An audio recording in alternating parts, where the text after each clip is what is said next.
Radio Cleu, tu punto de encuentro. Amigos, ya estamos de vuelta aquí en su programa Seguridad Ciudadana, que se transmite a través de Radio Cleu. Nos pueden encontrar en Facebook en Radio Cleu, en Instagram como Cleu Universidad y en nuestro canal de YouTube nos encuentran como Radio Cleu. Y WhatsApp 2226-624946. Recordarles que estamos hablando de prevención del delito. Vane, ¿traías por ahí algún comentario bastante interesante que no habíamos tocado en la mesa? Bueno, retomando un poco de lo que ya habíamos hablado del tema de la familia y el comentario que hizo anteriormente de lo mal educados, es que también las generaciones actuales ya están teniendo muy jóvenes a sus hijos, ¿no? A veces ya vives a mamás de 14 años y ya van por el segundo hijo y también es como, Dios, o sea, ella todavía ni siquiera termina de formarse un carácter, una ideología, valores y ya pretende pasarle esos conocimientos a otra persona, entonces es ahí también cuando empieza a romperse todo como este ciclo, ¿no? Anteriormente veía usted que las mujeres eran mamás a los 30, a los 32, ¿no? Y todavía decían que se sentían jóvenes para tener a su familia. Oye, Van, están jóvenes. Están jóvenes, pero actualmente ya no lo ven así, las de 14 que ya tienen hijos. Sí, prácticamente son niñas, sí, tratando de cuidar niñas, ¿no? Bebés. Sí. Sí, y eso radica en la falta de reglas, de normas, ¿no? En donde decimos, bueno, podemos establecer lo que trabajaba precisamente en esos proyectos que presenté, era dirigido a los niños, pero con apoyo de los padres. Yo les decía a los padres, yo no puedo trabajar por separado, si ustedes no me apoyan, no vamos a concretar nuestra tarea, no lo vamos a lograr. Al principio fue el impacto, ¿no? De decir, ¿tú qué vas a hacer con mi niño, no? Uh-huh. Pero cuando les empecé a comentar cuáles eran los ejes, los lineamientos o los protocolos a seguir para este proyecto, los padres se interesaron mucho, porque dijeron, wow, es algo, no es nuevo, porque es simplemente acatar lineamientos. Ya Aristóteles lo mencionaba, ¿no? Uh-huh. Entonces decía, el ser humano tiene libre albedrío, uh-huh, pero necesita estar delimitado, necesita tener esa arista en donde él pueda tener un rol, pero con reglas, con lineamientos. Y lo que les decía, al niño hay que inculcarle lineamientos. Desde que te levantas, estaba precisamente platicando con un exmilitar, y él me decía, lo primero que te enseñan cuando llegas al colegio militar es tender tu cama. Y bien, sin una arruga, y todos los días. Es lo primero que haces, te levantas y tiendes la cama. Y eso se vuelve hábito. Decía, hay que inculcarle al niño. Te levantas, tiende tu cama y después realizas todas tus actividades, horarios, ¿no? El establecimiento de horarios. Tenemos un horario para hacer tarea, tenemos un horario para ver televisión. Eso va generando que el niño se vaya adaptando a normas, que vaya teniendo una adecuación de su comportamiento, para que no le cueste trabajo cuando se tiene ya la noción de la forma de control social formal, establecimiento ya concreto de saber identificar. Decíamos, no podemos hablar de lo bueno y lo malo, porque eso depende del contexto social, pero el niño empieza a distinguirlo. A partir de los 6 años es la edad en la que ya no tiene como esas ideas de imaginación, ¿no? De decir, es cierto, no lo es, creo, no creo. Ellos ya empiezan a distinguir perfectamente qué es correcto y qué es incorrecto. Pero ¿cómo podemos apoyarlos? Inculcando reglas, tareas básicas y observar comportamiento. Fíjate qué interesante, porque de repente hemos confundido un poco los conceptos de libertad, libertinaje, claro, respeto a mis derechos humanos, respeto a mi dignidad como persona. Antes la labor docente era completamente respetada. Sí. Por acá entraba el maestro, por acá veías al gendarme o al policía o al agente de tránsito y eran sujetos que te imponían respeto. Claro, ¿no? Automáticamente. Y ahora no.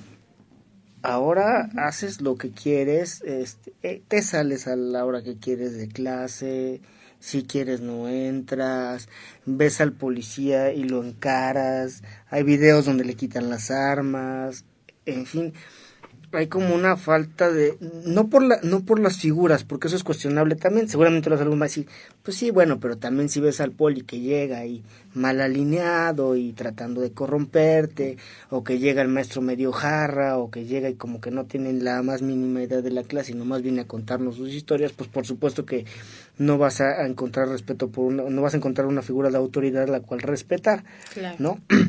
Pero Sí, es importantísimo eso de ir estableciendo normas, irlas acatando. ¿Cómo, además de estos ejemplos que tú nos ponías, cómo sin que el niño se siente como vulnerado, sin que el niño diga, ay, es que mi papá es bien estricto y lo odio para siempre jamás, cómo ir haciendo este tipo de cosas poco a poco, que se educa al niño y no tendrás un delincuente en el futuro? Sí. ¿Cómo empezar? Este ejemplo de la cama me parece fabuloso. Sí, y es lo que lo comentaba precisamente, y me decían, pues es que no son ideas que digas, bueno, wow, es sorprendente la idea, no, simplemente es retomar eso que se ha perdido como sociedad, ¿no? Como familia, establecer, planificar. Todo eso tiene mucho que ver para que el día de mañana los niños solos vayan guiando ese comportamiento. Vas modelando, vas apoyando, pero ellos ya tienen una noción de qué deben hacer, qué es lo que deben hacer, y no les va a costar trabajo. Hablamos desde el maltrato animal, ¿no? Que estaba catalogado como un indicador de personalidad antisocial. Uh-huh. En los niños, desde observar el maltrato a un animal, desde ahí te das cuenta, y hablamos de animales como un perro, un gato, porque insectos, cualquier niño tiene curiosidad, ¿no? De saber el insecto que, una hormiga, ¿no? La matan, o un gusano, no sé, una araña, le quitan las patitas. Está dentro de los parámetros de un comportamiento normal porque están descubriendo. Pero ya que vayan a otro tipo de conductas, como a un gato quitarle los ojos, a un perro cortarle la pata, maltratarlo, son indicadores, ¿no? Y a veces te das cuenta que el niño lleva a cabo ese comportamiento y se ríen, le aplauden, y ay, míralo, es tremendo. Y yo decía, no, ese es un indicador, es un foco rojo. Algo te está diciendo el niño. Y ahí es donde tenemos que incidir, en esa parte del comportamiento. ¿Y quién lo hace? ¿Quién observa? Los padres. Tú como criminólogo implementas estrategias, pero tienes que ir guiando a los padres para que ellos te vayan apoyando. Y ahí es una labor interesante, porque con eso vas a evitar estar trabajando solamente en la parte de la reinserción social. ¿No? Desde pequeños evitas ese comportamiento, no cuando ya lo hicieron y ahora evito que lo vuelvan a hacer nuevamente. Claro, porque además pasas una responsabilidad social a una responsabilidad del Estado de decirlo, tienes que meter un centro de inserción social, tienes que darle tratamiento, tienes que procurarlo, tienes que aislarlo para que no nos siga cometiendo conductas delictivas y siga afectándonos como sociedad, y después de que ya hiciste todo este trámite, entonces ya puede regresar a una vida pública, a una vida donde nuevamente pudiera ser productiva esta persona. Aló, ¿qué opinas, Aló? Pues con respecto también a la educación o a los métodos que a los papás se le tienen que implementar, es muy fascinante y creo que sería muy buena idea, porque he visto en muchos lugares públicos que los papás están viendo cómo sus hijos hacen berrinche y no les dicen nada. Y es más, tengo personas muy cercanas a mí que, o sea, su niño se la pasa rodando en el piso en lugares públicos y es así como de, oye, ¿no piensas controlar a tu hijo? Ay, no, se está divirtiendo. Es como de, wow, qué cambio de perspectiva tienes, papá.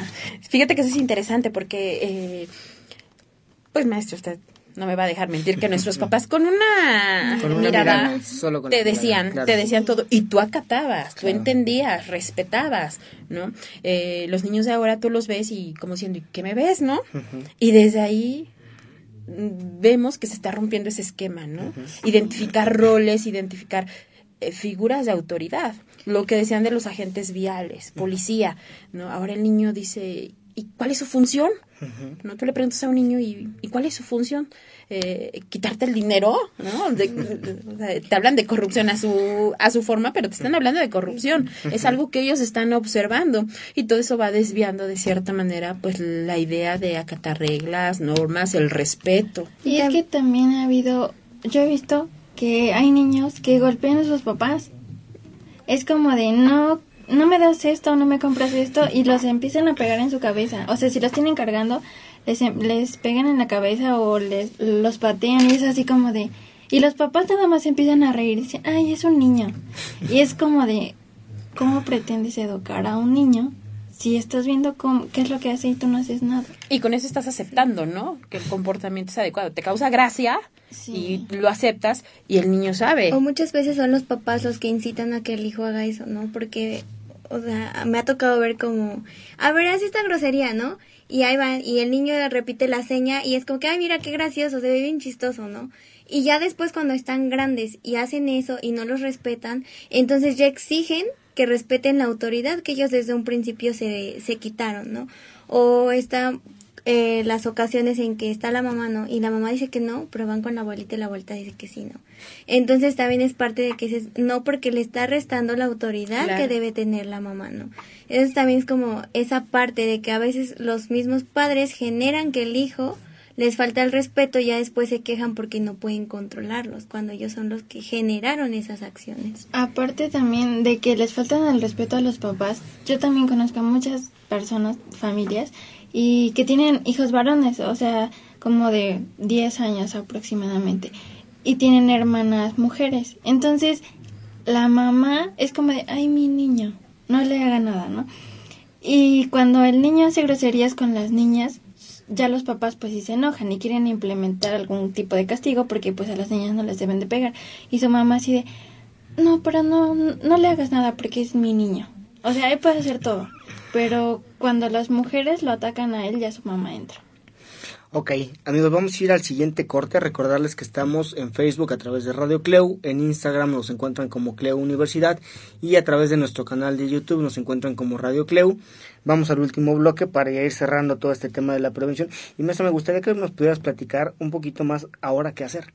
Porque tenemos huachicol, tenemos robo en transporte público, tenemos violencia, tenemos feminicidios, tenemos un montón de delitos que pareciera que las estrategias que han utilizado los gobiernos han resultado ineficientes, no han dado resultados que necesitan. Ya activaron la alerta de género en algunos estados y sigue habiendo feminicidios, ya hay operativos de la Marina y el Ejército y el tema del huachicol se trasladó a otra parte, implementaron un montón de cosas para el acoso, violencias en el transporte público, el programa Freno, y sigue habiendo acoso en el transporte público, sigue habiendo robo en el transporte público, sigue habiendo robo a transeúnte, robo a casa habitación, en fin, pareciera que o no tenemos un diagnóstico adecuado o lo que estamos tratando de implementar no ha dado resultados, o de plano la prevención es una estrategia de mediano y largo plazo que no debemos desesperarnos y decir, ok, vamos sentando las bases, denos chance 6 meses, 4 meses, 1 año, 2 años, cámbiense de país ya, porque esto no va a resultar nunca. Me gustaría que nos platicaras un poquito más de eso, maestra, por favor. Sí, vamos al corte y regresamos al último bloque de su programa Seguridad Ciudadana. Radio Cleu, tu punto de encuentro.